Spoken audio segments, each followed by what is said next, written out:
सूचना का अधिकार अधिनियम 2005 राइट टू इन्फॉर्मेशन एक्ट 2005 की धारा 6 सेक्शन 6 का शीर्षक है सूचना पाने के लिए आवेदन करने की प्रक्रिया। यह धारा नागरिकों को यह अधिकार देती है कि वे किसी लोक प्राधिकारी पब्लिक अथॉरिटी से सूचना मांग सकें। नीचे धारा 6 के सभी उपखंड सब सेक्शंस और उनकी विस्तार पूर्वक व्याख्या दी गई है। धारा 6(1) कोई भी व्यक्ति जो सूचना प्राप्त करना चाहता है लिखित रूप में या इलेक्ट्रॉनिक साधनों द्वारा हिंदी या अंग्रेजी या उस राज्य की अधिकृत भाषा में जिसमें आवेदन किया गया है संबंधित लोक सूचना अधिकारी को आवेदन दे सकता है, जिसमें वो मांगी गई सूचना को स्पष्ट रूप से उल्लिखित करे। उसे कारण बताने की आवश्यकता नहीं है कि वो सूचना क्यों चाहता है। कोई भी नागरिक आवेदन कर सकता है। आवेदन लिखित या इलेक्ट्रॉनिक रूप में हो सकता है। भाषा हिंदी, अंग्रेजी या राज्य की राजभाषा। आवेदन में मांगी गई सूचना स्पष्ट होनी चाहिए। सूचना मांगने का कारण बताना जरूरी नहीं।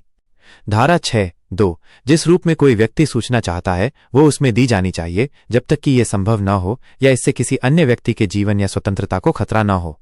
मुख्य बातें: यदि किसी ने सूचना किसी विशेष रूप में मांगी है जैसे फोटोकॉपी, सीडी, दस्तावेज की स्कैन प्रति, तो उसे उसी रूप में दी जानी चाहिए। अगर वो संभव नहीं है या उससे किसी की सुरक्षा या जीवन को खतरा हो तब वैकल्पिक व्यवस्था की जा सकती है।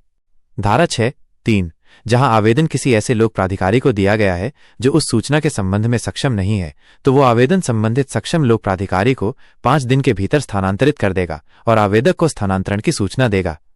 मुख्य बातें: यदि आवेदन गलत लोक प्राधिकारी को चला गया है तो वो इसे 5 दिनों के भीतर संबंधित सही प्राधिकारी को भेज देगा।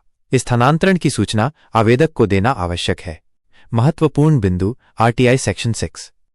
उपखंड विषय मुख्य उद्देश्य 6(1) आवेदन प्रक्रिया कोई भी नागरिक सूचना मांग सकता है बिना कारण बताए।